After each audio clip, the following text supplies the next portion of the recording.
ವೀಕ್ಷಕರೇ ನಮಸ್ಕಾರ. ಇವತ್ತು ನ್ಯಾಯ ನ್ಯಾಯ ಅಂತ ನಮ್ಮಲ್ಲಿ ಎಷ್ಟೋ ಹೆಣ್ಮಕ್ಳುಗಳು ನ್ಯಾಯದ ಪರ ಹೋರಾಡ್ತಾರೆ.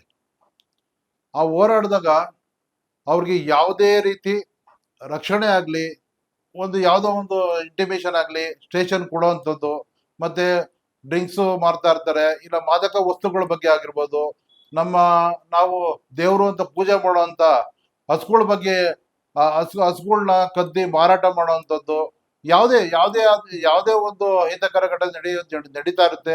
ಅದ್ರ ಬಗ್ಗೆ ಹೆಣ್ಮಕ್ಳಾಗ್ಲಿ, ಒಂದು ಸಂಘಟನೆ ಆಗ್ಲಿ, ಒಂದು ಸೋಷಿಯಲ್ ವರ್ಕ್ ಮಾಡೋರಾಗ್ಲಿ ಇಂಟಿಮೇಷನ್ ಮಾಡ್ತಾರೆ. ಯಾಕೆಂದ್ರೆ ಪೊಲೀಸ್ನವ್ರು ತಿಳಿಸೋಣ ಅಂತ ತಿಳಿಸ್ತಾರೆ. ಆದ್ರೆ ಅಂತ ತಿಳಿಸಿದಾಗ ಯಾವುದೇ ಇದಕ್ಕೂ ಪೊಲೀಸ್ನವರು ಅದು ಸ್ಪಂದಿಸ್ತಾ ಇದ್ದಾಗ ಊರಿನ ಉಸ್ತುವಾರಿ ಏನ್ ನಮ್ಗೇನಕ್ಕೆ ಬೇಕು ಅಂತ ಅಂದ್ಬಿಟ್ಟು ಇದ್ ಮಾಡ್ತಾರೆ. ಅದೇ ರೀತಿ ಇವತ್ತು ನಮ್ಮ ಜೊತೆಯಲ್ಲಿ ನ್ಯೂಸ್ ಚಾನೆಲ್ ಆಫೀಸ್ಗೆ ಒಂದು ಹೆಣ್ಮಗು ಬಂದಿದೆ. ಆ ಹೆಣ್ಮಗು ಹೆಸರು ಜ್ಯೋತಿ ರಮೇಶ್. ನಮಸ್ತೆ ಅಮ್ಮ. ನಮಸ್ತೆ ಸರ್. ನಿಮ್ಮ ಹೆಸರು? ನನ್ನ ಹೆಸರು ಜ್ಯೋತಿ ರಮೇಶ್ ಅಂತ ಸರ್. ನಾನು ಕೊಳ್ತೂರು ನಿವಾಸಿ, ಟಿ ನರಸೀಪುರ ತಾಲೂಕು, ಸೋಸ್ಲೆ ಹೋಬ್ಳಿ, ಮೈಸೂರು ಜಿಲ್ಲೆ ಸರ್. ನನ್ನ ಸ್ವಗ್ರಾಮ ಅಂದ್ರೆ ಕೊಳ್ತೂರಲ್ಲಿ. ನಾನು 9 ವರ್ಷದಿಂದ ಅಲ್ಲಿ ವಾಸ ಮಾಡ್ತಾ ಇದ್ದೇನೆ. ನಾನು ನಾನು ಒಬ್ಬ BA ಪದವಿದಾರೆ, ಹಾಗೆ ಒಬ್ಬ ಗೃಹಿಣಿ ಆಗಿರೋದ್ರಿಂದ ನನಗೆ ಕೆಲವೊಂದು ಒಂದು 10 ಹೆಂಗಸರುಗಳಿಗೆ ನನ್ನ ಕಡೆಯಿಂದ ಏನಾದ್ರೂ ಒಂದು ಒಳ್ಳೇದ್ ಮಾಡ್ಬೇಕು ಅನ್ನೋದು ನನ್ನ ಉದ್ದೇಶದಿಂದ ನಾನು ಈ ಸಾಮಾಜಿಕ ಕಳಕಳಿ ಮೂಲಕ ಈ ತರ ಸೋಷಿಯಲ್ ಫೀಲ್ಡ್ಗೆ ಬಂದೆ ಸರ್. ನಾನು ಅದರಿಂದ ಅದು ನನಗೆ ಒಂಥರ ಖುಷಿ ಕೊಡುವಂತ ವಿಚಾರ ಆಗಿರೋದ್ರಿಂದ ನಾನು ಅಲ್ಲಿ ಕೆಲಸ ಮಾಡೋದಕ್ಕೆ ಇಚ್ಛೆ ಪಟ್ಟು ನಾನು ಯಾವ್ದನ್ನು ನನ್ನ ಕೈಯಿಂದ ಜನಕ್ಕೆ ಸಹಾಯ ಮಾಡ್ತಿಲ್ಲ ಸರ್. ಸರ್ಕಾರದಿಂದ ಬರುವಂತ ಸವಲತ್ತುಗಳಲ್ಲಿ ಅಂದ್ರೆ ಗ್ರಾಮೀಣ ಪ್ರದೇಶದ ಹೆಂಗಸರುಗಳಿಗೆ ಜೀವನಾಂಶಕ್ಕೆ ಸರ್ಕಾರ ಏನೆಲ್ಲ ಮಾಡುತ್ತೆ ಆ ಸವಲತ್ತುಗಳ ಪರಿಚಯನ ಮಾಡ್ಕೊಡಕ್ಕೆ ಗ್ರಾಮ ಪಂಚಾಯತಿಯಲ್ಲಿ ಒಂದು ಎನರ್ಜಿ ಅಂದ್ರೆ ಎಲ್ಲರಿಗೂ ಗೊತ್ತಿದೆ, ಕೇಂದ್ರ ಸರ್ಕಾರದಿಂದ ಬಿಡುವಂತದ್ದು. ಅದೊಂದು ಕೆಲಸನ ನಾನು ಒಂದು 3 ಕೆಲಸಗಳನ್ನ ತಗೊಂಡು ಅಲ್ಲಿ ಒಂದು 150 ಜನಕ್ಕೆ ಕೆಲಸ ಕೊಟ್ಟಿದ್ದೀನಿ ಸರ್. ನಾನು ಆ ಕೊಳ್ತೂರು ಗ್ರಾಮದಲ್ಲಿ ಅಂದ್ರೆ ಅವ್ರು ಬಂದು ಕೆಲಸ ಮಾಡ್ತಾರೆ, ಆ ಕೆಲಸಕ್ಕೆ ಅವ್ರ ಅಕೌಂಟ್ಗೆ ದುಡ್ಡು ಹೋಗುತ್ತೆ, ನನಗೆ ಒಂದು ಹೆಸರು ಸಿಗುತ್ತೆ ಸರ್. ಅದರಿಂದ ನನಗೆ ತೃಪ್ತಿ ಆಗಿದೆ. ನಾನು ಈ ತರ ಕೆಲಸ ಮಾಡ್ತಿರುವಾಗ ಪಂಚಾಯತಿಯಲ್ಲಿ ಕೆಲವೊಂದು ಅಕ್ರಮಗಳನ್ನ ನಡೆಸೋದಕ್ಕೆ ಶುರು ಮಾಡ್ತಾರೆ ಸರ್. ಅಂದ್ರೆ ಅಲ್ಲಿ ಊರಿನ ಮುಖಂಡರುಗಳು, ಹಾಗೆ ಅಲ್ಲಿ ಗೆದ್ದಿರುವಂತ ಮೆಂಬರ್ಸು, ಹಾಲಿ ಮೆಂಬರ್ಸು, ಮತ್ತೆ ಮಾಜಿ ಮೆಂಬರ್ಸು, ಅವ್ರ ಶ್ರೀಮತಿ ಅವ್ರು ಗೆದ್ದಿರ್ತಾರೆ, ಅವ್ರ ಗಂಡಂದಿರ್ ಬಂದಲ್ಲಿ ಅಧಿಕಾರ ಚಲಾಯಿಸ್ತಾರೆ. ಅವ್ರು ಏನ್ ಹೇಳ್ತಾರೆ ಅದೇ ಸುಪ್ರೀಂ ಅನ್ನೋರ್ ಲೆಕ್ಕದಲ್ಲಿ ಅಲ್ಲಿ ವರ್ತಿಸ್ತಾ ಇದ್ರು ಸರ್. ನಾನ್ ಅಲ್ಲಿಗೆ ಒಂದು ಸರಿಸುಮಾರು ಒಂದು 3.5 ವರ್ಷದ ಹಿಂದೆ ಕಾಲಿಡ್ತೀನಿ ಪಂಚಾಯತಿಗೆ. ಸರ್ಕಾರದ ಸವಲತ್ತು ಹೀಗಿದೆ, ಇದು ಅಕ್ರಮವಾಗಿ ಅಂದ್ರೆ ಎನರ್ಜಿ ವರ್ಕ್ ಅಂದ್ರೆ ಕೆರೆ ಕಟ್ಟೆನ ರಾತ್ರಿ ತೋಡಿಸಿ ಜನಗಳು ಕೆಲಸ ಮಾಡಿದಾರೆ ಅಂತ ಹೇಳಿ ಬಿಲ್ ತಗೊಂಡು ಜನಗಳಿಗೆ ಮೋಸ ಮಾಡಿ ಇವ್ರುಗಳು ಅಲ್ಲಿ ಕೆಲಸ ನಡೆಸ್ತಾ ಇದ್ರು ಸರ್. ನಾನ್ ಅವಾಗ ಇಲ್ಲಿ ಹೋಗಿ ನಾನು ಕಾನೂನನ್ನ ಕೇಳಿದೆ. ಆಗ PDO ಅವರು ಹೌದು, ಯಾರು ಇಲ್ಲಿವರೆಗೂ ಕೆಲಸ ಕೇಳ್ಕೊಂಡ್ ಬಂದಿಲ್ಲ, ನಾವು ಕೊಟ್ಟಿರ್ಲಿಲ್ಲ, ಸಂತೋಷ ಮಹಿಳೆ ಬಂದ್ ಕೇಳ್ತಾಳೆ ಅಂದ್ರೆ ತಗೊಂಡ್ ಮಾಡಿ ಅಂತ ನನಗೆ 2 ಕೆಲಸನ ಕೊಡ್ತಾರೆ ಸರ್. ಆ ಕೆಲಸಕ್ಕೆ ನಾನು 45ರಿಂದ 50 ಮಹಿಳೆಯರನ್ನ ಹಾಕಿ ಅದು ಸರ್ಕಾರದ ರೂಲ್ಸ್ ಏನಿದೆ ಅದ್ರ ಪ್ರಕಾರ ಕೆಲಸ ಮಾಡಿಸ್ತಾ ಹೋಗ್ತೀನಿ. ಆಗ ಇವರು ನನಗೆ ತೊಂದರೆ ಕೊಡ್ತಾರೆ ಸರ್. ನೀನು ಪಂಚಾಯತಿಯಲ್ಲಿ ಚುನಾಯಿತವಾಗಿ ಗೆದ್ದಿದ್ಯಾ, ನೀನು ಬಂದು ಪಂಚಾಯತಿಲಿ ಕೆಲಸ ಮಾಡಕ್ಕೆ, ನಿಂದು ಯಾವ್ದೋ ಊರು? ಅವ್ರು ಪ್ರತಿ ಸಲ ಹೇಳ್ತಾರೆ ನನಗೆ, ಮದ್ವೆ ಆಗಿ ಬಂದ್ಮೇಲೆ ಹೆಂಗ್ಸು ಗಂಡ ನೋಡ್ಕೊಂಡ್ ಮನೇಲಿ ಇರ್ಬೇಕು, ಹೊರ್ಗಡೆ ಫೀಲ್ಡ್ ಬಂದು ನಾವು ಗೆದ್ದಿರೋ ಮೆಂಬರ್ಸ್ ಮುಂದೆ ಮಾತಾಡಿದ್ರೆ ನಿನ್ನ ಏನ್ ಮಾಡಕ್ಕೂ ಏಸಲ್ಲ ಅನ್ನೋದನ್ನ ನಂಗೆ 3.5 ವರ್ಷದ ಹಿಂದೆನೆ ನನಗೆ ಧಮಕಿ ಹಾಕಿರ್ತಾರೆ ಸರ್. ಇದೇ ಶಂಕರ, ಸೋಮಣ್ಣ, ಕತೆ ಮಹಾದೇವ ಸ್ವಾಮಿ, ಮತ್ತೆ ಅಲ್ಲಿ ಕೆಲವೊಂದು ಅವ್ರ ಸುತ್ತಮುತ್ತ ಇರುವಂತ ಜನಗಳು ಸರ್. ಆದ್ರೂ ಕೂಡ ನಾನು ಕಾನೂನು ನಂಬೋದ್ರಿಂದ ನನ್ ಗಂಡ ನನಗೆ ತುಂಬಾ ಸಪೋರ್ಟಿವ್ ಆಗಿ ನಿಲ್ತಾರೆ. ಇಂಥ ಕಡೆ ಇಂಥವ್ರೆಲ್ಲ ಸಾಮಾನ್ಯವಾಗಿರ್ತಾರೆ, ಎದುರ್ಕೋಬೇಡ, ನೀನ್ ಮಾಡೋದು ಒಳ್ಳೆ ಕೆಲಸ ಮಾಡು ಅಂತ ನನ್ನ ಕುಟುಂಬ ಕೂಡ ನನ್ ಜೊತೆ ನಿಲ್ಲುತ್ತೆ. ಆದ್ರಿಂದ ನಾನು ಸರಿಸುಮಾರು 3 ಕೆಲಸಗಳನ್ನ ಆ ಎನರ್ಜಿ ವರ್ಕ್ ಅಲ್ಲಿ ಮಾಡ್ತೀನಿ ಸರ್. 2 ಕೊಳ ಮತ್ತೆ ಒಂದು ಪರಿಶಿಷ್ಟ ಜನಾಂಗದ ಒಂದು ಸ್ಮಶಾನ ಸರ್. ಹೀಗೆ ಮಾಡುವಾಗ ನಾನು ಈ ಫೀಲ್ಡ್ ಅಲ್ಲಿ ಹೋಗಿ ಬೆಳೀತಾ ಕೆಲವೊಂದು ಅಕ್ರಮ ದಂಧೆಗಳ ಇವ್ರನ್ನ ಅಧಿಕಾರಿಗಳಿಗೆ ಅರ್ಜಿ ಬರೀತೀನಿ ಸರ್. ಅಕ್ರಮ ದಂಧೆ ಅಂದ್ರೆ ಇವ್ರು ಏನ್ ಮಾಡ್ತಾರೆ ಅಂದ್ರೆ ಸರ್, ಒಂದು ಪಂಚಾಯತಿಲಿ 15ನೇ ಹಣಕಾಸು ಅಂತ ಒಂದು ಹಣ ಇರುತ್ತೆ ಸರ್ ಪಂಚಾಯತಿ ಅಭಿವೃದ್ಧಿಗೆ. ಅಲ್ಲಿ 8 ಹಳ್ಳಿ ಬರುತ್ತೆ ಸರ್ ನಮ್ ಪಂಚಾಯತಿಗೆ. ಅಲ್ಲಿ ಯಾವ್ದೋ ಸ್ಕೂಲಿಗೆ ಟಾಯ್ಲೆಟ್ ರೂಮ್ ಇರಲ್ಲ, ಅಥವಾ ಒಂದ್ ಸ್ಕೂಲು ಬೀಳುವಂತ ವ್ಯವಸ್ಥೆಯಲ್ಲಿ ಇರುತ್ತೆ ಸರ್. ಅಂತದನ್ನ ನಾನು ಸಮಾಜಮುಖಿಯಲ್ಲಿ ಇರೋದ್ರಿಂದ ಕೆಲವೊಂದು ಜನಗಳು ನನ್ಗೆ ತಿಳಿಸ್ತಾ ಹೋದ್ರು. ಅವಾಗ ನಾನು ಪಂಚಾಯತಿಯಲ್ಲಿ ಖಂಡಿಸ್ತೀನಿ ಸರ್, ಈ ದುಡ್ಡು ಇರೋದು ಇಂತ ಕೆಲಸ ಮಾಡೋದಿಕ್ಕೆ, ಇದನ್ನ ಬಳಸ್ಕೊಳ್ಳಿ ಅಂತ ಹೇಳುವಾಗ ಇವ್ರು ನೀನ್ ಯಾರು ಇದನ್ನ ಕೇಳೋದಿಕ್ಕೆ ಅನ್ನೋದಕ್ಕೆ ನನಗೆ ಧಮಕಿ ಹಾಕೋ ಮಟ್ಟಕ್ಕೆ ಬರ್ತಾರೆ. ಅವಾಗ ನಾನು ಇಒ ಆಫೀಸ್ ಅಂದ್ರೆ ನಮ್ಮ ತಾಲೂಕಿನ ಕಾರ್ಯನಿರ್ವಾಹಕ ಅಧಿಕಾರಿಗಳಿಗೆ ಪತ್ರ ವ್ಯವಹಾರ ಮಾಡ್ತೀನಿ ಸರ್. ಯಾವಾಗ ಆಗಿದ್ದಮ್ಮ ಅದು? ಏನ್ ಸರ್, ನಾನು 3.5 ವರ್ಷದಿಂದನೂ ಮಾಡ್ಕೊಂಡು ಬರ್ತಾನೆ ಇದೀನಿ ಅಲ್ಲ, ಸರ್. ನಿಮ್ ಧಮ್ಕಿ ಹಾಕಿದ್ ಯಾವಾಗ? ಅಂದ್ರೆ ಇದನ್ನ ನಾನು ಯಾವಾಗ ಈ ಅಕ್ರಮನ ಬಯಲಿಗೆ ಎಳಿಯಕ್ ಹೋದ್ನೋ ಅವಾಗ ಅವ್ರು ನಂಗೆ ಧಮ್ಕಿ ಹಾಕ್ತಾರೆ ಸರ್. ಅಂದ್ರೆ ಮಾತಿನ ಮುಖಾಂತರ ಮಾಡ್ತಾರೆ, ಹಲ್ಲೆ ಮಾಡಿರಲ್ಲ ಅವಾಗ. ಅದಾದ್ರೂ ನಾನು ಎದುರ್ಕೊಳ್ದೇನೆ ಕೆಲಸ ಸರಾಗವಾಗಿ ನಡೆಸ್ತಾ ಹೋಗ್ತಿರ್ತೀನಿ ಸರ್. ಅವಾಗ ನಾನು ಏನಾದ್ರೂ ನನ್ ತೊಂದ್ರೆ ಆದಾಗ ನಮ್ಮ ಜಿಲ್ಲೆಯ ಸಿಇಒ ಆಫೀಸಿಗೆ, ಇಒ ಆಫೀಸಿಗೆ, ಮತ್ತೆ ಯಾಕಂದ್ರೆ ಇದು ಜಾಬ್ ಕಾರ್ಡ್ ಅಂತ ಒಂದು ಕಾರ್ಡ್ ಬರುತ್ತೆ, ಆ ಕಾರ್ಡ್ಗಳು ವ್ಯವಹಾರ ಇರೋದು ಓಂಬಡ್ಸ್ಮ್ಯಾನ್ ಅಂತವ್ರಿಗೆ ಅಂತ ಅವ್ರ ಅಧಿಕಾರಿಗಳಿಗೆ ಕೊಡ್ತಾ ಹೋಗ್ತೀನಿ ಸರ್. ನಮ್ಮ ಪಂಚಾಯತಿಗೆ ಲಿಂಕ್ ಆಗಂಗೆ ಅರಣ್ಯ ಇಲಾಖೆ, ಕೃಷಿ ಇಲಾಖೆ, ತೋಟಗಾರಿಕೆ ಇಲಾಖೆ, ಇಂತ ಇಲಾಖೆಗಳಲ್ಲಿ ಸಾವಿರಾರು ಸವಲತ್ತುಗಳಿದೆ ಸರ್. ಆ ಸವಲತ್ತುಗಳ ಇವ್ರು ದುರುಪಯೋಗ ಪಡಿಸ್ಕೊತಿರ್ತಾರೆ. ನಾನು ಇದ್ರ ಬಗ್ಗೆ ಜನಕ್ಕೆ ಜಾಗೃತಿ ಮೂಡಿಸ್ತೀನಿ. ನನ್ನ ಹತ್ರ ಪ್ರತಿಯೊಂದಕ್ಕೂ ದಯವಿಟ್ಟು ಜನರ ಗಮನಿಸಿ, ಎಲ್ಲದಕ್ಕೂ ಪತ್ರ ವ್ಯವಹಾರನ ಇಟ್ಟಿದ್ದೀನಿ. ಪ್ರತಿಯೊಂದು ಅಧಿಕಾರಿಗೂ ನಾನು ಪತ್ರ ವ್ಯವಹಾರದ ಮುಖಾಂತರ, ಸರ್ ನೀವು ಮಾಡ್ತಾ ಇರೋದು ತಪ್ಪಿದೆ, ಇಲ್ಲಿ ಫಲಾನುಭವಿಗೆ ಸಿಗ್ತಾ ಇಲ್ಲ, ನೀವು ದಯಮಾಡಿ ಮಧ್ಯವರ್ತಿಗಳ ಹಾವಳಿನ ನಿಲ್ಸಿ ಅನ್ನೋದನ್ನ ಒಂದು ಕರೆ ಕೊಡ್ತೀನಿ ಸರ್. ಅವಾಗ ನನ್ನ ಕೈಲಿ ಆದ ಮಟ್ಟಿಗೆ ನಂಗೆ ಒಂದು ಖುಷಿ ಇದೆ, ಇಡೀ ತಾಲೂಕು ಪೂರ್ತಿ ಪಂಚಾಯತಿನ ನಾನು ಸುತ್ತೀನಿ. ಆಗ ಆಟೋಮೆಟಿಕ್ ಕೃಷ್ಣಪ್ಪ ಅನ್ನೋ ಒಬ್ರು ಕಾರ್ಯನಿರ್ವಾಹಕ ಅಧಿಕಾರಿ ಇರ್ತಾರೆ, NRG ವರ್ಕ್ ನ ಅಕ್ರಮನ ನಿಲ್ಲಿಸ್ತಾರೆ ಸರ್ ಅವರು. ಇದು ಜನಗಳಿಗೋಸ್ಕರ ಇರೋದು, ಯಾವುದೇ ಮಧ್ಯವರ್ತಿಗಳು ಇದರಲ್ಲಿ ತಲೆ ಹಾಕ್ಬಾರ್ದು ಅನ್ನೋ ಒಂದು ಆದೇಶನ ಹೊರಡಿಸಿ ಅವ್ರು ನಿಲ್ಲಿಸ್ತಾರೆ. ಇದ್ರ ಬಗ್ಗೆ ನಂಗೆ ಹೆಮ್ಮೆ ಇದೆ ಸರ್. ಇದಿಷ್ಟು ಆದಾಗ ನಾನು ನನ್ನ ಮನೆ ಫ್ರೀ ಟೈಮ್ ಅಲ್ಲಿ ನಾನು ಈ ಕೆಲಸ ಮಾಡ್ಕೊಂಡು ಹೋಗ್ತಾ ಇರ್ತೀನಿ ಸರ್. ಆಮೇಲೆ ಇನ್ನೊಂದಮ್ಮ, ಮೊನ್ನೆ ಸಾಮಾಜಿಕ ಜಾಲತಾಣದಲ್ಲಿ ನೋಡಿದೆ, ನಿಮ್ದು ಫೇಸ್ಬುಕ್ ಅಲ್ಲೆಲ್ಲ ವೈರಲ್ ಆಗಿದೆ. ಅದೇನದು ದನಗಳ ಬಗ್ಗೆ, ಹಸುಗಳ ಬಗ್ಗೆ ಏನೋ ಮಾತಾಡೋದು ಏನದು ಸರ್? ಅದು ಏನಾಗುತ್ತೆ ಅಂದ್ರೆ, ಗೌರಿ ಗಣೇಶ ಹಬ್ಬ ಇಡೀ ದೇಶನೇ ಹಬ್ಬ ಆಚರಿಸುವಂತ ಒಂದು ಸಮಯ ಸರ್. ಅವಾಗ ನಾನು ತುಂಬಾ ನೊಂದು ಹೇಳ್ತೀನಿ ಮಾತನ್ನ. ನಾನ್ ಪರಿಶಿಷ್ಟ ಜನಾಂಗದ ಒಬ್ಬ ಮಹಿಳೆ ಸರ್. ನನ್ನದೇ ಜನಾಂಗದ ಮಹಿಳೆಯರು ಒಂದು ತಿಂಗಳಿಗೆ 200 ರೂಪಾಯಿ ಅಮೌಂಟ್ ಕಟ್ಟದಂತೆ ಸರ್.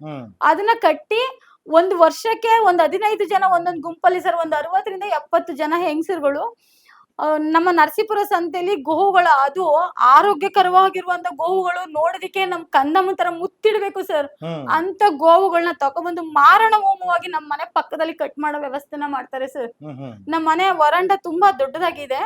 ಹಂಗ್ ಮಾಡುವಾಗ ನಾನು ತುಂಬಾ ಸಲ ತಿದ್ದಿ ಬುದ್ಧಿ ಹೇಳಿದೀನಿ ಸರ್, ಬೇಡ, ನಾವು ಅಂಬೇಡ್ಕರ್ನ ದೇವ್ರು ಅಂತ ಕೈ ಮುಗಿತೀವಿ, ಅವರೇ ಬರ್ದಿದ್ದಾರೆ ಸಂವಿಧಾನದಲ್ಲಿ ಗೋ ಹತ್ಯೆ ನಿಷೇಧ ಆಗ್ಬೇಕು, ಮಾಡಬಾರ್ದು ಅಂತ ಅಂದಾಗ, ನಿನ್ನ ಯಾವತ್ತೋ ಊರ್ ಬಿಟ್ಟು ಆಚೆಗೆ ಹಾಕ್ಬೇಕು ಅಂತಿದ್ವು, ನೀನ್ ಇಲ್ಲಿ ಹಿಂಗೆ ಆಡ್ತೀರ, ನಾವು ಯಾವ್ದಾರು ಸಂಘಟನೆಯಿಂದ ನಿನ್ನ ಹೊಡೆದಾಕಕ್ಕೂ ಏಸಲ್ಲ ಅನ್ನೋ ಒಂದ್ ಧಮ್ಕಿನ ಹಾಕ್ತಾರೆ. ಆಗ ಆ ದಿನ 14 ಹಸುಗಳನ್ನ ಮೆರವಣಿಗೆ ಮುಖಾಂತರ ನಮ್ಮ ಮನೆ ಮುಂದೆ ಮೆರವಣಿಗೆ ಹೋಗಿ ನಮ್ ಮನೆಯಿಂದ 10 ಮೀಟರ್ ಸರ್, ಅಲ್ಲಿ 2 ಹಸುಗಳನ್ನ ಕಡಿಯಕ್ ಹೋಗ್ತಾರೆ ಸರ್. ನಾನು ನಮ್ಮ ಮನೆಯವ್ರ ಮುಖಾಂತರ ಹೋಗಿ ವಿಡಿಯೋ ಮಾಡ್ತೀನಿ ಅದನ್ನ. ಆ ಹಸುನ ಎಷ್ಟು ದಾರುಣ್ಯಕರವಾಗಿ ಕೊಂದಿದ್ದಾರೆ ಅಂದ್ರೆ, ಆ ರಕ್ತ ಚೊಟ್ತಿರೋದು ಕೂಡ ವಿಡಿಯೋದಲ್ಲಿ ಇದೆ ಸರ್. ಅದನ್ನ ಚಿಕ್ಕನಂಜಯನ್ ಮಗ ರಮೇಶ, ಅವ್ರ ಅಣ್ಣನ್ ಮಗ ಮಹೇಶ, ನಂಜುಂಡಯ್ಯ, ಇವ್ರುಗಳು ಒಂದು ಲೈಟ್ ಕಂಬ ಕಟ್ಟಾಕಿ ಅದನ್ನ ಕಟ್ ಮಾಡ್ತಾರೆ ಸರ್. ಆಗ ನಾನು ಏನು ಮಾಡಕ್ಕಾಗಲ್ಲ ಅಂತ ಅನ್ನುವಾಗ ನಾನು ಪೊಲೀಸ್ನವ್ರಿಗೆ ಫೋನ್ ಮಾಡಕ್ ಹೋದಾಗ ಅವ್ರು ಏನು ರೆಸ್ಪಾನ್ಸ್ ಮಾಡಲ್ಲ ಸರ್. ಅವಾಗ ಒಂದು NGO ಕಾಮಧೇನು ಸಂಸ್ಥೆಗೆ ಫೋನ್ ಮಾಡಿ, ದಯಮಾಡಿ ಇವ್ರನ್ನ ರಕ್ಷಣೆ ಕೊಡಿ, ನಮ್ ಕಣ್ ಮುಂದೆನೆ ಇಷ್ಟು ಗೋಗಳ ಮಾರಣ ಹೋಮ ನಡೀತಿದೆ ಅನ್ನೋದನ್ನ ಒಂದು ಬೇಡ್ಕೊಳ್ತೀನಿ. ಆಗ ಅವರು ಮೇಲ್ಪಟ್ಟ ಅಧಿಕಾರಿಗಳಿಗೆ ತಿಳಿಸಿ ಅವರು ಕೂಡ ಅಲ್ಲಿ ಸ್ಥಳಕ್ಕೆ ಧಾವಿಸ್ತಾರೆ ಸರ್. ಅಷ್ಟರಲ್ಲಿ 2 ಹಸುಗಳನ್ನ ಕಡಿದ್ ಬಿಡ್ತಾರೆ ಸರ್ ಇವ್ರು. ಆದ್ರೆ ಇನ್ನ 12 ಹಸುಗಳನ್ನ ನಾನು ರಕ್ಷಣೆ ಮಾಡ್ತೀನಿ. ಇದನ್ನೇ ನಾನು ನಂಬ್ತೀನಿ ಸರ್, ದೇವ್ರು ನನಗೆ ಆಶೀರ್ವಾದ ಮಾಡ್ದ ಅಂತ ತಿಳ್ಕೊಂತೀನಿ. ಅದಾದಾಗ ಪೊಲೀಸ್ ಬರ್ತಾರೆ ಸರ್ ಆ ಸ್ಥಳಕ್ಕೆ. ಇಡೀ ನಮ್ಮ ಜನಾಂಗ ಒಂದ್ 200-300 ಜನ ಒಗ್ಗಟ್ಟಾಗಿ ನನ್ಗೆ ಹೊಡಿಲಿಕ್ ಬರ್ತಾರೆ. ಅಲ್ಲಿ ನೋಡಕ್ ಬಂದವ್ರು ಇದಾರೆ, ಅವ್ರ ಬಗ್ಗೆ ನಾನ್ ತಪ್ಪಾಗಿ ಹೇಳಲ್ಲ. ಇದೇ ಚಿಕ್ಕನಂಜಯ್ಯ ವಿಡಿಯೋ ಇದೆ ಸರ್, ಅದು ನಮ್ಮ ಮನೆಯವರು GPS ಕ್ಯಾಮ್ರಾ ಮುಖಾಂತರ ವಿಡಿಯೋ ಮಾಡ್ತಿದ್ದಾರೆ. ಏಕೈಕಿ ಬಂದು ಆ ದಿನನೂ ಬಂದು ನನ್ ಸೀರೆ ಭದ್ರಾಗಿ ಎಳ್ದಾಡ್ತಾನೆ ಸರ್. ಚಿಕ್ಕನಂಜಯ್ಯನು ಅಂದ್ರೆ ಯಾರು ಹಸು ಕಟ್ ಮಾಡ್ತಾ ಇದ್ನೋ ಆ ವ್ಯಕ್ತಿ ಬಂದಾಗ, ಜೈರಾಮ್ ಅಂತ ASI ಇದಾರೆ ಸರ್, ಅವ್ರ ಮುಂದೆನೆ ಬಂದು ನನ್ನನ್ನ ತುಂಬಾ ತುಚ್ಛವಾಗಿ ಬೈದು ಅಷ್ಟು ಜನ ಕವರ್ ಆಗ್ತಾರೆ. ಅವಾಗ ಪೊಲೀಸ್ ನನಗೆ ಆ ಸಮಯದಲ್ಲಿ ರಕ್ಷಣೆ ಕೊಡ್ತಾರೆ, ಮನೆಗೆ ಹೋಗ್ಬಿಡಿ, ನೀವು ಹೋಗ್ಬಿಡಿ ಅಂತ. ನಾನು ಮನೆ ಒಳಗಡೆ ಹೊರಟೋಗ್ತೀನಿ. ಅದಾದ್ಮೇಲೆ CPI ಬರ್ತಾರೆ ಸರ್, ಆನಂದ್ ಕುಮಾರ್. ಇವ್ರನ್ನ ಒಂದು ಸಲ ಗಮನಿಸಿ ದಯವಿಟ್ಟು. ನಮ್ಮ ತಲಕಾಡು ಸ್ಟೇಷನ್ ಅಲ್ಲಿ ದಕ್ಷ ಅಧಿಕಾರಿಗಳನ್ನ ನೋಡಿದೀನಿ ಸರ್ 3.5 ವರ್ಷದಲ್ಲಿ. ಮಾದೇಗೌಡ್ರು, ಕೃಷ್ಣಪ್ಪ, ಅನೂಪ್ ಮಾದೇವ್ ಸರ್ ಯಾವುದೇ ಸಮಯದಲ್ಲಿ ಹೋಗಿ ಸ್ವಾಮಿ ಹಿಂಗಾಗಿದೆ ಅಂದಾಗ ಅದ್ ಏನೇ ಸಮಯ ಇರ್ಲಿ ಸರ್, ಒಂದ್ ಹೆಣ್ಮಗು ಇಲ್ಲಿವರೆಗೆ ಬಂದಿದೆ ಅಂದ್ರೆ ಅಲ್ಲಿರೋ ಅಕ್ರಮಗಳನ್ನ ತಡಿಬೇಕು ಅಂತ ರಾತ್ರಿ ಬಂದಿದ್ದಾರೆ ಸರ್ ಊರಿಗೆ.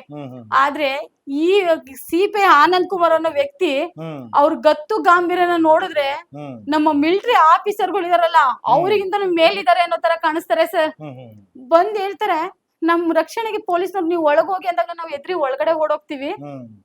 ಅವಾಗ ಅವ್ರು ಬಂದ್ಬಿಟ್ಟು ನನಗೆ ಒಂದ್ ವೈಟ್ ಬಟ್ಟೆ ಕೊಡಮ್ಮ, ಅಲ್ಲಿ ರಕ್ತದ ಕಲೆ ಬಿದ್ದಿದೆ ಎತ್ಕೋಬೇಕು ಅಂತ ನನ್ನ ಹತ್ರ ಕೇಳ್ತಾರೆ ಸರ್. ಅವಾಗ ನಾನು ನಂಬಿ ಇವ್ರು ನನಗೆ ರಕ್ಷಣೆ ಕೊಡ್ತಾರೆ, ಆ ಗೋಗಳ್ಗ ಆಗಿರೋಂತ ಅನ್ಯಾಯನ ತಡೀತಾರೆ ಅಂತ ನಾನು ಒಂದು ವೈಟ್ ಬಟ್ಟೆ ಕೊಡ್ತೀನಿ ಸರ್.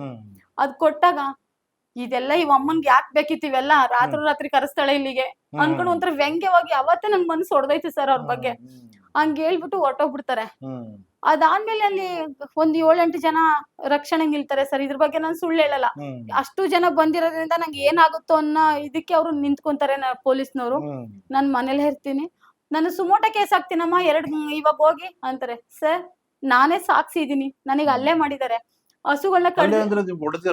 ಹೌದು ಸರ್. ಆ ದಿನನು ಇನ್ಸ್ಪೆಕ್ಟರ್ ಮುಂದೆ ಹೊಡಿತಾರೆ ಸರ್ ನನಗೆ. ಜೈರಾಮ್ ಅಂತ ASI ಸರ್, ಅಸಿಸ್ಟೆಂಟ್ ಇನ್ಸ್ಪೆಕ್ಟರ್ ಮುಂದೆ ಬಂದು ಏನ್ ಮಾಡ್ಕತಿಯ ಮಾಡ್ಕೋ, ಪೊಲೀಸ್ನವ್ರು ನಿಮ್ಮ ಅಪ್ಪನ ನಿನ್ ಗಂಡನ ಅಂತ ಕೇಳ್ತಾನೆ ಸರ್ ಚಿಕ್ಕನಂಜಯ್ಯ. ಹಂಗಾದಾಗ ನಾನು ಮನೆಗೆ ಔಚಿ ಓಡ್ ಬಂದಿರ್ತೀನಲ್ಲ, ಅವಾಗ ಆನಂದ್ ಕುಮಾರ್ ಬರೋದು. ಅದಾದ್ಮೇಲೆ ಆನಂದ್ ಕುಮಾರ್ ಅವ್ರು ಹೋಗಿ 2 ಗಂಟೆಗೆ ಸುಮೋಟ ಕೇಸ್ ಹಾಕ್ತಾರೆ ಸರ್. ಅವ್ರಿಗೆ ಬೇಕಾದಂತ ವ್ಯಕ್ತಿಗಳ ಮೇಲೆ ಹಾಕ್ತಾರೆ ಸರ್. ಯಾರು ಸರ್ ಅಲ್ಲಿ ತಪ್ಪಿಸ್ಕೊಂಡಿದೀನಿ ಸರ್. ನಮ್ಮ ಮನೆಯವ್ರು ವಿಡಿಯೋ ಮಾಡ್ತಾ ಇರಿ ಸರ್, ಅವ್ರು ಅಟ್ಯಾಕ್ ಮಾಡಕ್ ಬರೋದನ್ನ. ಆಗ ಬಂದ ತಕ್ಷಣ ವಿಡಿಯೋ ಮಾಡ್ಕೊಂಡು ಅದ್ ಏನ್ ಅವ್ನ ಹೆಂಡ್ತಿನ ಮರ್ಯಾದೆಗೆ ಅವನೇ ಕಳ್ಕತಾನೆ ಹೋಗ್ರಿ ಅಂತ ಬೈತಾರೆ ಸರ್. ಹಂಗಂದ ತಕ್ಷಣ ಓಡ್ ಬಂದು ನಿಂದೇನ್ ಅವಳಿ ನಿಂದು ಪಂಚಾಯತಿ ಆಡ್ಕತಿ ಎಲ್ಲ ಸರ್ಕಾರ ಅನ್ಕೊಂಡ್ ಹಂಗಲ್ಲ, ಇದು ಊರು ನಮ್ದು, ಏನ್ ಬೇಕಾದ್ರು ಮಾಡ್ತೀವಿ ಅಂತ ಬಂದ್ ನನಗೆ ಹೊಡಿತಾನೆ ಸರ್ ಅವ್ರು ಚಿಕ್ಕನಂಜಯ್ಯನ. ಪಂಚಾಯತಿ ಅಧ್ಯಕ್ಷರು ಯಾರು ಮಾತಾಡ್ಲಿಲ್ವಾ? ಇಲ್ಲ ಸರ್, ಇದು ಗೋ ಹತ್ಯೆ ದಿನ ನಡೆದಿರೋ ಘಟನೆ ಸರ್. ಆಗ ನಾನು ಓಡಾಗ ಔಚ್ಕೊಂತೀನಿ, ಜೈರಾಮ್ ಅವರು ನನ್ನ ರಕ್ಷಣೆ ಮಾಡ್ತಾರೆ. ಇದಾದ್ಮೇಲೆ 2 ಗಂಟೆಗೆ ಆನಂದ್ ಕುಮಾರ್ ಸುಮೋಟ ಕೇಸ್ ಹಾಕ್ತಾರೆ. ನಾನು ನನ್ ಮಕ್ಳು ಸಣ್ಣ ಮಕ್ಳಿದಾರೆ ಸರ್, ಅವ್ರನ್ನ ರಕ್ಷಣೆ ಮಾಡಿ 6 ಗಂಟೆಗೆ ಹೋಗಿ ನನ್ ಮೇಲೆ ಹಲ್ಲೆ ಮಾಡಿರೋದು, ಗೋಹಗಳ ಕೊಂದಿರೋದ್ರ ಬಗ್ಗೆ ಹೋಗಿ ಕಂಪ್ಲೇಂಟ್ ಮಾಡ್ತೀನಿ. ಅವಾಗ್ಲೂ ಅಷ್ಟೇ ಸರ್, ನನ್ ಯಾವಾಗ್ಲೇ ಸ್ಟೇಷನ್ಗೆ ಹೋಗ್ಲಿ ಸರ್, ಈ ಆನಂದ್ ಕುಮಾರ್ ಹೇಳ್ತಾರೆ ಇವಳಿಗೆ ಯಾಕೆ ಬೇಕಿತ್ತು, ತಿಂದ್ರೆ ತಿನ್ಕತಿದ್ರು, ಇವಳಿಗೆ ಯಾಕೆ ಬೇಕಿತ್ತು. ಪ್ರತಿ ಸಲ ಇದೇ ಸರ್ಕಾರದ ಅಡಿಯಲ್ಲಿ ಕೆಲಸ ಮಾಡೋ ಒಬ್ಬ ಅಧಿಕಾರಿ ಮಾತನ್ನ ಹೇಳ್ಬೋದಾ ಸರ್ ನನಗೆ? ತಪ್ಪು. ಇವಳಿಗೆ ಯಾಕೆ ಬೇಕಿತ್ತು, ಅಮ್ಮನ ಆಚೆ ಕಳಿಸಿ ಮಾತಾಡಿಸ್ರಿ ಅಮ್ಮನ. ಆಮೇಲೆ ನನ್ನಲ್ಲಿ ಕೂತ್ಕೊಳ್ಳೋಕೆ ಅವಕಾಶ ಕೊಡಲ್ಲ ಸರ್ ಅವರು. ನಾನು ಸ್ಟೇಷನ್ಗೆ ಹೋದ ತಕ್ಷಣ ದೂರ ನಿಂತ್ಕೊ, ನೀನು ಇಲ್ಲಿ ನಿಂತ್ಕೊಬೇಡ, ಊರಲ್ಲಿ ಬಾಯ್ ಆಡ್ತಿಯಲ್ಲ ಅನ್ನೋ ತರ ನನ್ನನ್ನು ಮಾತಾಡಿಸ್ತಾರೆ. ಅವಾಗ್ಲೂ ನಾನು ಕಂಪ್ಲೇಂಟ್ ಕೊಟ್ಬಿಟ್ಟು ಬರ್ತೀನಿ ಸರ್. ಇದಾದ್ಮೇಲೆ Talakadu police station sir. Talakadu police station ಬರುತ್ತೆ. ಅವಾಗ ನಾನು ಕಾನೂನಿದೆ, ಕಾನೂನಿಗೆ ಒಪ್ಸಿದೀನಿ ಅಂತ ಹೇಳಿ ನಾನು ಮನೆಗ್ ಬರ್ತೀನಿ ಸರ್. ಇದಾದ ಒಂದ್ 3-4 ದಿನದ ಮೇಲೆ ಈ ಹೆಂಗ್ಸ್ರು ಇರ್ತಾರಲ್ಲ ಸರ್, ಮಟನ್ ಚೀಟಿ ಮಾಡಿರೋ ಹೆಂಗ್ಸ್ರುಗಳು, ಇವ್ರುಗಳು ಹೋಗಿ ಸ್ಟೇಷನ್ ಹತ್ರ ಗಲಭೆ ಎದ್ದೇಳ್ತಾರೆ. ನಮಗೆ ಅವಳು ಒಂದ್ 27 ಲಕ್ಷ ತನಕ ದುಡ್ಡು ಕೊಡ್ಬೇಕು, ನಮಗೆ 2.5 ವರ್ಷ ಆಗಿದೆ ಕೊಡ್ದೇನೆ ಅವಳು, ನಮಗೆ ಅದೇನೋ ಲೋನ್ ಮಾಡಿಸ್ತೀನಿ ಅಂದ್ಲು, ಆಮೇಲೆ ಅದ್ ಯಾರ್ಯಾರು ಸಚಿವರ ಹೆಸರನ್ನ ದುರುಪಯೋಗ ಪಡಿಸ್ಕೊಂಡ್ಲು ಅಂತ ಅಲ್ಲಿ ನನ್ ಮೇಲೆ ಆರೋಪ ಮಾಡ್ತಾರೆ. ಅವಾಗ ಅಲ್ಲಿ ಯಾವುದೇ ಸಾಕ್ಷಿ ಇಲ್ಲ, ಕಂಪ್ಲೇಂಟ್ ತಗೊಳಕ್ ಆಗಲ್ಲ ಅಂತ ಇದೇ ಇನ್ಸ್ಪೆಕ್ಟರ್ ಕಳಿಸ್ತಾರೆ. ಪೇಪರ್ ಸ್ಟೇಟ್ಮೆಂಟ್ ಎಲ್ಲ ಕೊಡ್ತಾರೆ ಸರ್ ಅಲ್ಲಿ ನನ್ ಬಗ್ಗೆ. ನಂದು ನನ್ ಗಂಡಂದು ಫೋಟೋ ಹಾಕಿ, ಇವ್ರಿಬ್ರು ನಾನು ಊರಲ್ಲೇ ಇದೀನಿ ಸರ್, ಪರಾರಿ ಆಗ್ಬಿಟ್ಟಿದ್ದಾರೆ. ನನ್ಗೆ ಅವಾಗ ಎಷ್ಟು ನೋವಾಗ್ಬೋದು ನನಗೆ. ಒಬ್ಳು ಸಮಾಜದಲ್ಲಿ ಬೆಳಿತಿರೋಳ್ನ ಅವತ್ತು ಕುಂಠಿತ ಆಗೋ ತರ ನೋಡ್ಕೊಂತಾರೆ. ನನ್ ತಮ್ಮಂದಿರು, ನಮ್ಮ ಅಮ್ಮ ಅಪ್ಪ ಅವ್ರನ್ನ ಮಾತಾಡ್ಸಿ ನನಗೆ 2 ತಿಂಗಳಾಗಿದೆ ಸರ್. ನಂಗೆ ತುಂಬಾ ನೋವಿದೆ. ಇವಳೆಲ್ಲ ಪರಾರಿ ಆಗ್ಬಿಟ್ಟಿದ್ದಾಳೆ, ಊರಲ್ಲಿಲ್ಲ. ನನ್ ಮಕ್ಳು ಸ್ಕೂಲಿಗೆ 15 ದಿನ ಹೋಗಿಲ್ಲ ಸರ್. ನನ್ಗೆ ಒಂದ್ 10 ವರ್ಷ, ಒಂದ್ 8 ವರ್ಷದ ಮಗು ಇದೆ. ಅವಾಗ ಇದನ್ನ ನೊಂದು ನಾನು ಅವಾಗ ನನ್ನನ್ನು ಕಾಪಾಡಿದ್ದು ನನ್ನ ಅತ್ತೆ, ನನ್ ಮೈದ್ನ, ನನ್ ನಾದಿನಿ. ನನ್ ನಾದ್ನಿ, ನಮ್ಮ ಅತ್ತೆ ನನ್ ಸಪೋರ್ಟ್ ಆಗಿ ನಿಲ್ತಾರೆ ಸರ್. ಎದುರ್ಕೋಬೇಡ, ನೀನ್ ಏನು ತಪ್ಪು ಮಾಡಿಲ್ಲ, ನಾವಿದೀವಿ, ಹಂಚ್ಕೋಬೇಡ, ಇದೆಲ್ಲ ಕಾನೂನಿದೆ ಅಂತ ಹೇಳ್ತಾರೆ ಸರ್. ಅವರ ರಕ್ಷಣೆಯಲ್ಲಿ ನಾನು ನನ್ ಗಂಡ ಇರ್ತೀವಿ. ಅದಾದ್ಮೇಲೆ ಏನ್ ಮಾಡ್ತಾರೆ ಇವ್ರುಗಳು, ನಾನು ಯಾವಾಗ ಸ್ಟೇಟ್ಮೆಂಟ್ ಕೊಟ್ರು, ನಾನು ಒಬ್ಬ ವಿದ್ಯಾವಂತೆ, ನಾನು ಯಾಕೆ ಹೆದರ್ಬೇಕು? ಬೆಳಿಗ್ಗೆ ಆದ್ರೆ ನಾನು ಕೂಡ ಅಂಬೇಡ್ಕರ್ ಅವ್ರು ನನ್ ಮಕ್ಳಿಗೆ ಇವತ್ತಿಗೂ ತಾತ, ನಮಗೂ ದಾರಿ ತೋರಿಸಿರೋರು ಅಂತಾನೆ ಹೇಳಿ ಬೆಳೆಸ್ತಿರೋಳು. ಅವ್ರ ಕಾನೂನಿದೆ ಅಂತ ಹೇಳಿ ಯಾವ ಸೋಷಿಯಲ್ ಮೀಡಿಯಾ ಅಥವಾ ಯಾವ್ದು ಪತ್ರಿಕಾ, ನಮ್ಮ ಅಲ್ಲಿ ಸ್ಥಳೀಯ ಪತ್ರಿಕೆ, ಟಿವಿ ಚಾನಲ್ ಇರುತ್ತೋ ಅವ್ರನ್ನ ಮತ್ತೆ ನಾನು ಅದ್ರ ಬೆಳಿಗ್ಗೆನೆ ಸ್ಟೇಟ್ಮೆಂಟ್ ಕೊಡ್ತೀನಿ ಸರ್. ಕರೆದು ಪತ್ರಿಕಾಗೋಷ್ಠಿ ಕರಿತೀನಿ. ನೋಡಿ, ನೀವು ವಾಸ್ತವನ ತಲಕಾಡು ಸ್ಟೇಷನ್ ಅಲ್ಲಿ ವಿಚಾರಿಸಿ ಆಮೇಲೆ ನೀವು ನನ್ ಬಗ್ಗೆ ಪ್ರಚಾರ ಮಾಡಿ. ನಾನು ದುಡ್ಡು ಕೊಡೋದಾಗಿದ್ರೆ 2.5 ವರ್ಷದಿಂದ ಇವ್ರು ಯಾಕೆ ಸುಮ್ನೆ ಇದ್ರು? ನಾನೀಗ ಗೋ ಹತ್ಯೆನ ಇವ್ರು ಮಾಡ್ತಿರೋ ಹತ್ಯೆನ ನಾನು ತಡೆದ್ನಲ್ಲ, ಅವಾಗ ಶುರುವಾಯ್ತಾ ಇವ್ರಿಗೆ? ಯಾರಾದ್ರೂ ದಾಖಲೆಗಳಿದ್ರೆ ದಯಮಾಡಿ ನನ್ನ ಹಣದ ಮೋಸ ಮಾಡಿರೋ ದಾಖಲೆ ಇದೆ ತಂದ್ಕೊಡಿ. ಅಂದ್ರೆ ನೀವು ಗೋ ಹತ್ಯೆ ತಡೆಯೋದಕ್ಕೆ ಹೋಗ್ತೀರಾ ಅಂದ್ಬಿಟ್ಟು ಇದನ್ನ ಸುಳ್ಳಾಪಾದನೆ ಹೌದು ಮಾಡೋದು. ಸರ್. ಅವಾಗ ನಾನು ಅಲ್ಲಿ ಸ್ಟೇಟ್ಮೆಂಟ್ ಕೊಡ್ತೀನಿ, ನಿಮ್ಮಲ್ಲಿ ದಾಖಲೆಗಳಿದ್ರೆ ನನಗೆ ತಂದ್ಕೊಡಿ, ನಾನು ಆ ದುಡ್ಡನ್ನ ಬರ್ಸಕ್ಕೆ ನಾನು ಸಿದ್ಧವಾಗಿದ್ದೀನಿ, ಹಾಗೆ ಕಾನೂನು ಅಡಿಯಲ್ಲಿ ಶಿಕ್ಷೆಗೂ ಒಳಪಡ್ತೀನಿ. ಅದನ್ನ ಬಿಟ್ಟು ನನ್ ಬಗ್ಗೆ ನೀವು ನನ್ ಗಂಡನ ಬಗ್ಗೆ ಅಪಪ್ರಚಾರ ಮಾಡಿದ್ರೆ ನಾನು ತಾಲೂಕು ನ್ಯಾಯಾಲಯದಲ್ಲಿ ನಿಮ್ಮ ಮೇಲೆ ಮಾನನಷ್ಟ ಫೈಲ್ ಮಾಡ್ತೀನಿ ಅಂತ ಹೇಳ್ತೀನಿ ಸರ್. ಇದು ಇಷ್ಟಕ್ಕೆ ನಿಲ್ಲುತ್ತೆ. ಇದಾದ್ಮೇಲೆ ಊರಲ್ಲಿ ಎಲ್ಲಾರು ಗ್ರಾಮದವ್ರು ಎಲ್ಲಾ ಕ್ಯಾಸ್ಟ್ನವ್ರು ಸೇರಿಸ್ತಾರೆ ಸರ್. ಇವ್ರು ನಮ್ಮ ಪರಿಶಿಷ್ಟ ಜನಾಂಗದವ್ರು. ನಾವು 50 ವರ್ಷದಿಂದ ನಾವು ಕೋಣ ಹಸುನ ಕಡ್ಕೊಂಡ್ ತಿನ್ಕೊಂಡ್ ಬರ್ತಾ ಇರೋರು. ಅವತ್ತಿಂದ ಇಲ್ಲ ಇವತ್ತು ಇದೇ ಜಾತಿಲಿ ಉಟ್ಬಿಟ್ಟು ಇವಳು ನಿಲ್ಲಿಸ್ರಿ ಅಂತ ಹೇಳಿದ್ರೆ ಇವಳು ಹೇಳಿದಾಗ ನಿಲ್ಸ್ಬಿಡಕ್ ಆಗತ್ತಾ ಅಂತ ಹೇಳಿ ಅಲ್ಲಿ ಎಲ್ಲಾ ಯಜಮಾನುಗಳನ್ನ ಸೇರಿಸಿ ಇವಳನ್ನ ಊರಿಂದ ಬಹಿಷ್ಕಾರ ಹಾಕ್ಬೇಕು, ಇವಳು ಊರಿಗೆ ಬರ್ಬಾರ್ದು ಅಂತ ಹೇಳಿ ನನ್ನ ಮಾತಾಡಿಸಿದವ್ರಿಗೆ 5,000 ರೂಪಾಯಿ ದಂಡ ಅಂತೆ ಸರ್. ಹೌದು ಅಂತ ಹೇಳಿ ನನ್ನ ಬಹಿಷ್ಕಾರ ಆಗ್ತಾರೆ ಸರ್ ನ್ಯಾಯ ಮಾಡಿ. ಇದನ್ನ ಒಬ್ನು ಅನ್ಗಳಿ ಸಣ್ಣ ಅನ್ನೋನು ನಾನು ಊರಿಗೆ ಹೋದಾಗ ಯಾಕೆ ಬರಕ್ ಹೋದೇವೋ, ಏನಾದ್ರು ಮಾಡ್ಬಿಟ್ರೆ ಏನ್ ಮಾಡ್ತಿ, ಹಿಂಗೆಲ್ಲಾ ಮಾತಾಡಿದಾರೆ ಅನ್ನೋದನ್ನ ನನ್ ಗಮನಕ್ಕೆ ತರ್ತಾನೆ. ಅವಾಗ ನಂಗೆ ತುಂಬಾ ನೊಂದು, ನಾನು ನನ್ ಗಂಡ ಹೊರಗಡೆ ಕೆಲ್ಸ ಕರೆಕ್ ಹೋದಾಗ ನನ್ ಮಕ್ಳು ಸ್ಕೂಲಿಂದ ಬಂದ್ ಮನೇಲಿ ಇರ್ತಾರೆ, ಇವ್ರು ಏನ್ ಮಾಡಕು ಏಸಲ್ಲ ಅಂತ ಹೇಳಿ ನಾನು ನಮ್ಮ ಜಾಗನ ಬಿಟ್ಟು ನಾನು ನಮ್ಮ ತಾಲೂಕಲ್ಲಿ ಒಂದ್ ಬಾಡಿಗೆ ಮನೆ ಮಾಡಿ ಹೋಗಿ ವಾಸ ಮಾಡ್ತೀನಿ ಸರ್. ನಾನು ಅಲ್ಲಿಗೆ ಇದಿಷ್ಟಕ್ಕಾಗಿತ್ತು ಸರ್. ಕಾನೂನಿದೆ ನೋಡ್ಕೊಳ್ಳುತ್ತೆ ಅನ್ನೋ ಧೈರ್ಯದ ಮೇಲೆ ನಾನು ಇದ್ದೆ ಸರ್. ನ್ಯಾಯ ಕೇಳೋರ್ಗೆಲ್ಲ ಬಹಿಷ್ಕಾರ ಹಾಕೋದು. ಹೌದು ಸರ್. ನ್ಯಾಯ ಯಾರು ಕೇಳ್ತಾರೆ ಅವ್ರು ಬಹಿಷ್ಕಾರ ಹಾಕುವಂತದ್ದು. ಯಾಕಂದ್ರೆ ಅಲ್ಲಿ ತೀರಾ ಅಕ್ರಮ ಸರ್. ಪ್ರತಿಯೊಂದು ಅಂಗಡಿಲೂ ಮದ್ಯ ಮಾರಾಟ ಸರ್. ಹೆಂಗಸರುಗಳೇ ರಾಜರಸವಾಗಿ ನಿಂತು ಎಣ್ಣೆನ ಕುಡಿಸ್ತಾರೆ. ನಾವ್ ಯಾರು ಕೇಳಕ್ ಹೋದವ್ರ ಮೇಲೆ ಆ ಹುಡುಗರುಗಳನ್ನ ಕುಡ್ದಿರೋ ಹುಡುಗರುಗಳನ್ನ ಚೂ ಬಿಡ್ತಾರೆ ಸರ್.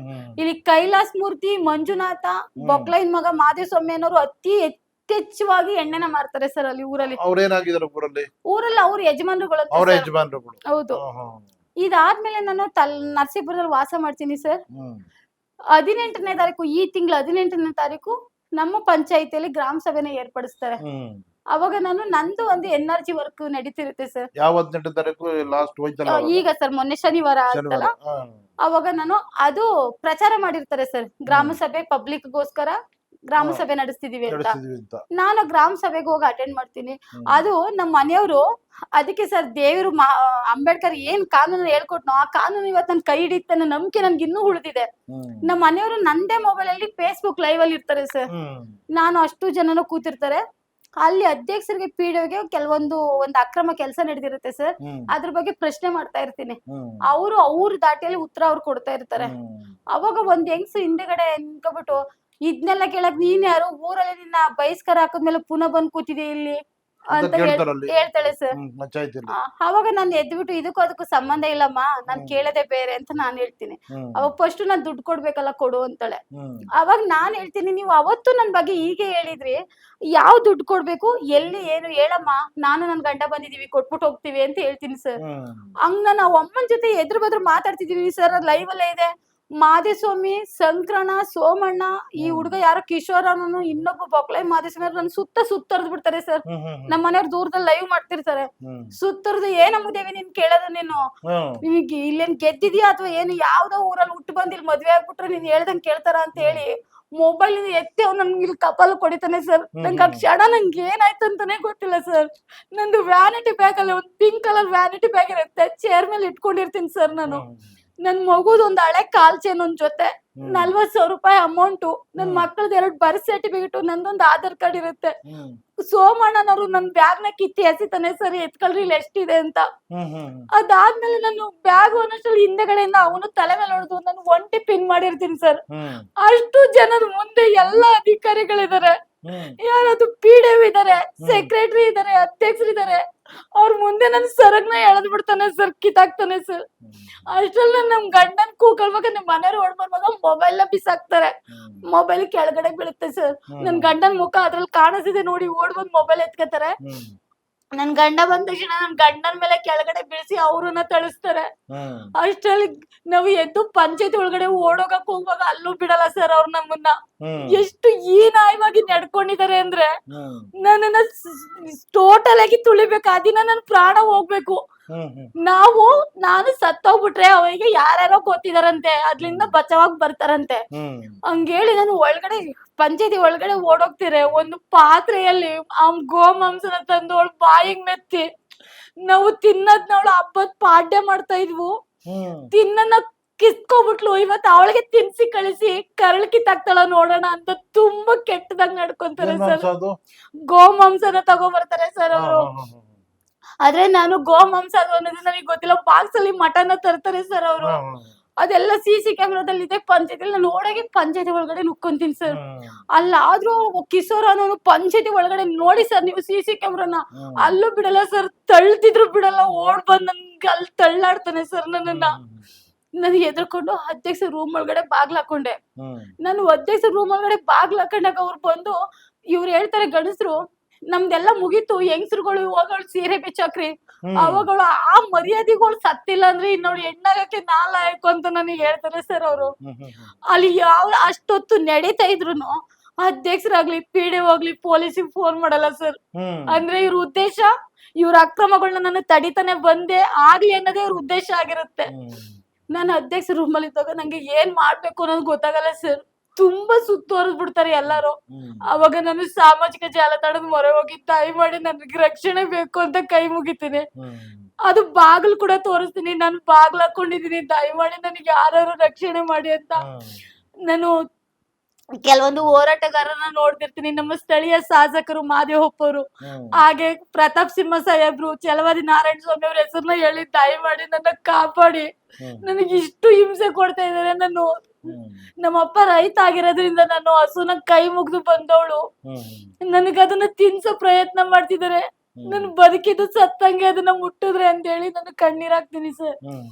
ಅದಾದ್ಮೇಲೆ ನನಗೆ ಸ್ವಲ್ಪ ಆ ಟೆನ್ಷನ್ಗೆ ನಂಗೆ ಭಯ ಶುರುವಾಗಿ ಸುಸ್ತಾದಂಗ ಆಗುತ್ತೆ ಸರ್.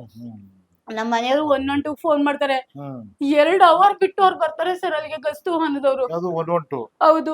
ಆಮೇಲೆ ಯಾವ್ದೇ ಆಂಬುಲೆನ್ಸ್ ಅವೈಲಬಲ್ ಇಲ್ಲ ಅಂತ ನರಸೀಪುರ ಆಸ್ಪತ್ರೆಯಲ್ಲಿ ಹೇಳ್ತಾರೆ ಸರ್.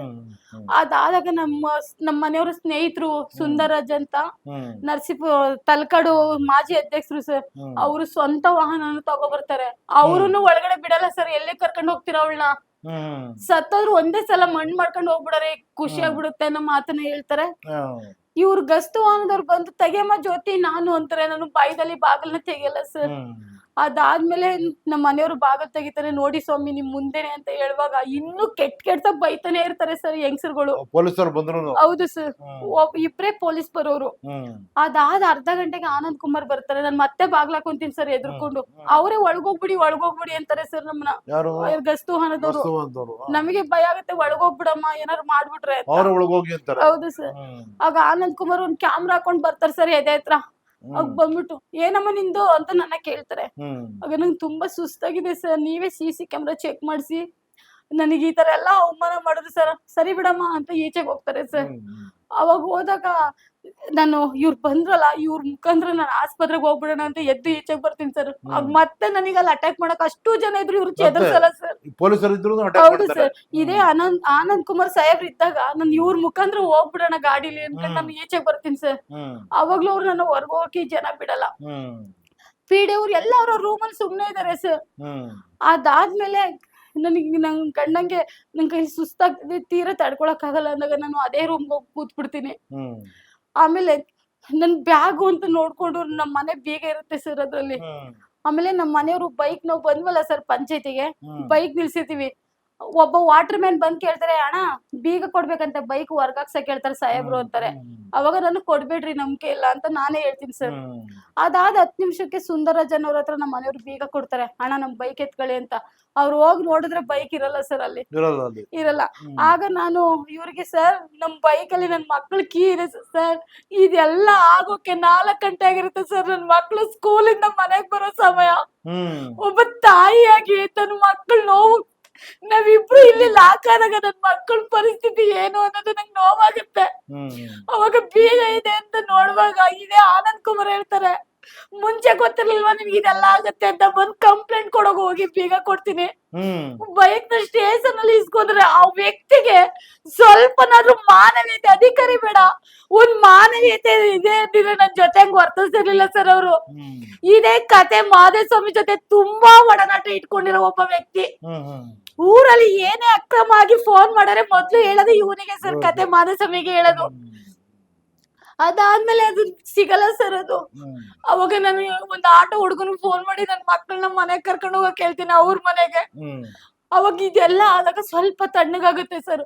ಅವಾಗ ನಾನು ಕದ್ದು ಮುಚ್ಚಿ ಸುಂದರಾಜ್ ಅವರು ಸ್ವಂತ ಗಾಡಿ ಒಂದು ಟಾಟಾ ಎಸಿ ತರ ತಂದಿರ್ತಾರೆ ಸರ್, ಅದ್ರಲ್ಲಿ ನಾನು ನನ್ ಗಂಡ ಬೈಕು ಇಲ್ದೆ ಪರ್ಸು ಇಲ್ದೇನೆ ಆಸ್ಪತ್ರೆಗೆ ಬರ್ತೀವಿ. ಆಸ್ಪತ್ರೆಗೆ ಬಂದು ನನಗೇನು ಎದೆ ನೋವು ಇರ್ಲಿಲ್ಲ ಸರ್, ಒಟ್ಟು ಭಯಕ್ಕೆ ಒಂಥರ ಹೊಡ್ಕೊಂಡಂಗ ಆಗ್ತಾ ಇತ್ತು. ಆದ್ರೆ ಅವ್ರು ನನ್ನ ಹೆಚ್ಚು ಸೋಷಿಯಲ್ ಮೀಡಿಯಾದಲ್ಲಿ ಅಳ್ತಾ ನಾನು ಮಾತಾಡಿದಾಗ ನಂಗೆ ಅವನು ಮಾದೇಸ್ವಾಮಿ ಹೊಡೆದಿರೋ ನೋವು ಕಾಣಿಸುತ್ತೆ ಸರ್ ಕಿವಿಯಿಂದ ಈ ಕಡೆ. ನಮ್ ಸರ್ಕಾರಿ ಆಸ್ಪತ್ರೆಗೆ ಬರ್ತೀನಿ, ಅಲ್ಲಿ ಕಂಪ್ಲೇಂಟ್ ಮಾಡ್ತೀನಿ ಹಿಂಗಾಗಿದೆ ಅಂತ. ಅವರು ಕೂಡ ರೆಸ್ಪಾನ್ಸ್ ಮಾಡಲ್ಲ. ನಾನು ಇಲ್ಲಿ ಇಂಜೆಕ್ಷನ್ ಹಾಕ್ಸ್ಕೊಂಡು ECG ಮಾಡಿಸ್ಕೊಂಡು ಕಂಪ್ಲೇಂಟ್ ನಮ್ಮ ಮನೆಯವ್ರು ಬರೀತಾರೆ. ನನ್ ಮಕ್ಳು 2 ಇರೋದ್ರಿಂದ ನಮ್ಮ ಮನೆಯವರು ಇನ್ನೊಂದು ಬೀಗನ ತರಿಸಿ ಮನೆ ಬಾಗಿಲು ತೆಗೆದು ನನ್ ಮಕ್ಕಳನ್ನ ಕರ್ಕೊಂಡು ಹೋಗ್ತಾರೆ. ಅಲ್ಲಿವರೆಗೂ ನನ್ ಮಕ್ಳು ಒಂದು ಆಟೋ ಹುಡುಗನ್ ಮನೇಲಿ ಇರ್ತಾರೆ ಸರ್. ಅವಾಗ ಅವ್ರು ಕರ್ಕೊಂಡು ಹೋದಾಗ ಸುಂದರಾಜ್ ಅನ್ನ ನಮ್ಮ ಮನೆಯವ್ರ ಸ್ನೇಹಿತರು ನಾನು ಸ್ಟೇಷನ್ಗೆ ಹೋಗ್ತೀವಿ ಕಂಪ್ಲೇಂಟ್ ಕೊಡಕ್ಕೆ. 8:30 ಹೋದ್ರೆ 11:30 ತನಕ ನನ್ ಕಂಪ್ಲೇಂಟ್ ತಗೊಳಲ್ಲ ಸರ್ ಅವರು. ಅವಾಗ ನಾನು ಹೇಳ್ತೀನಿ ತುಂಬಾ ನೊಂದು, ಬೆಳಿಗ್ಗೆ ಆದ್ರೂ ಪರವಾಗಿಲ್ಲ, ಯಾರಾದ್ರೂ ಒಬ್ರು ಅಧಿಕಾರಿ ಒಳ್ಳೆ ವ್ಯಕ್ತಿ, ತುಂಬಾನೇ ಸಂವಿಧಾನನ ತಿಳಿದಂತ ವ್ಯಕ್ತಿ ಇದ್ರೆ ತಗೊಂತಾನೆ ಅನ್ನೋ ಮಾತನ್ನ ನಾನು ಹೇಳ್ತೀನಿ.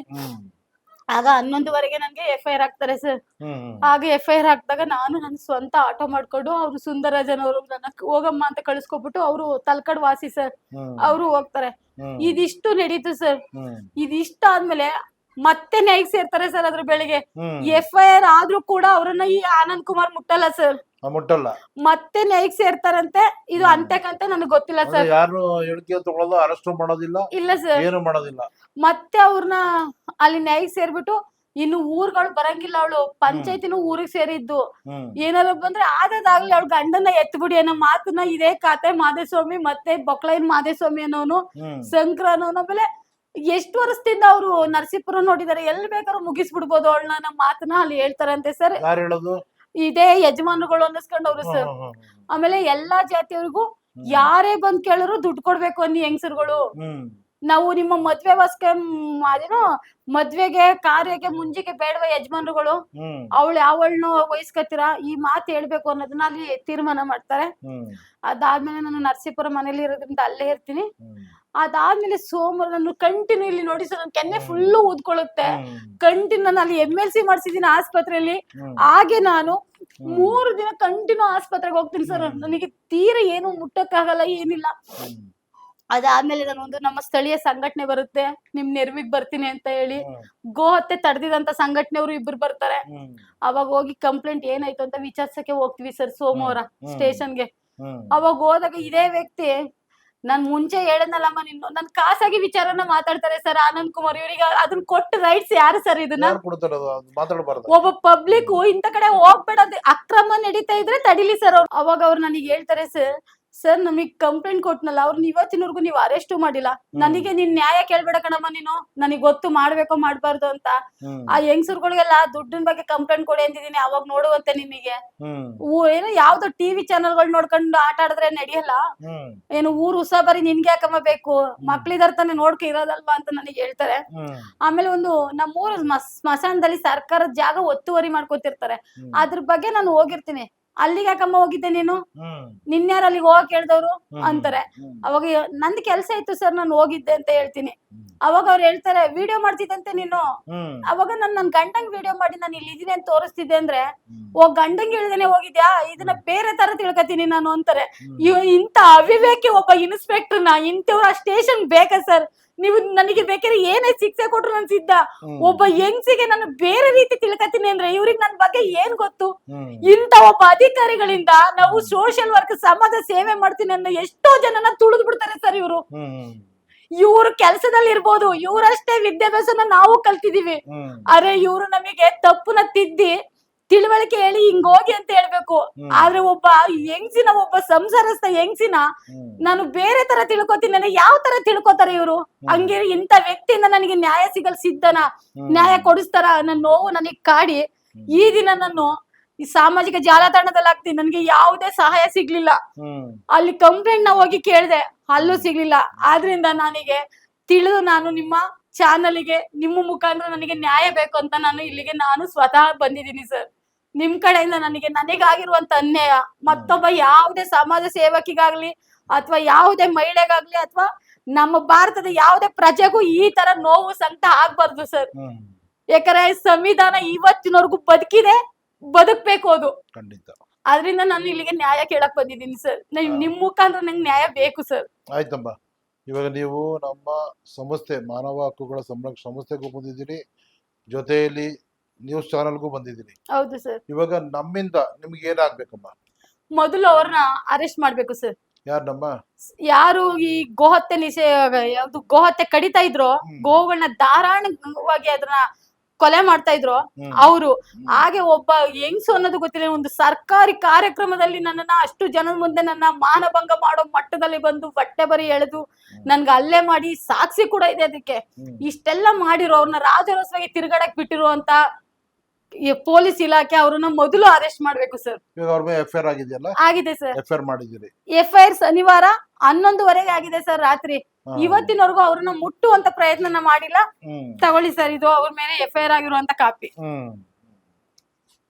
ಎಫ್ಐಆರ್ ಆಗಿದ್ರು ಅವ್ರನ್ನ ಇನ್ನೂ ಅರೆಸ್ಟ್ ಮಾಡಿಲ್ಲ. ಅವ್ರನ್ನ ಅರೆಸ್ಟ್ ಮಾಡಿಲ್ಲ, ನಿಮ್ಮನ್ನ ಹೇಳಿಕೆ ತಗೊಂಡಿಲ್ಲ, ಏನು ತಗೊಂಡಿಲ್ಲ. ನಮ್ ಮುಂದೆನೆ ರಾಜರೋಸವಾಗಿ ತಿರ್ಗಾಡ್ತಾರೆ ಸರ್ ಈ ವ್ಯಕ್ತಿಗಳು. ಧಮ್ಕಿ ಹಾಕ್ತಾರೆ ಸರ್ ರೋಡಲ್ಲಿ. ನಾನು ಸಿಕ್ಕಿದ್ರೆ ನನ್ನ ಈ ಊರು ನಾನು ಇರೋ ಜಾಗಕ್ಕೆ ಎರಡಕ್ಕೂ ಮಧ್ಯದಲ್ಲಿ ನನ್ನ ಮಕ್ಕಳ ಸ್ಕೂಲ್ ಇದೆ ಸರ್.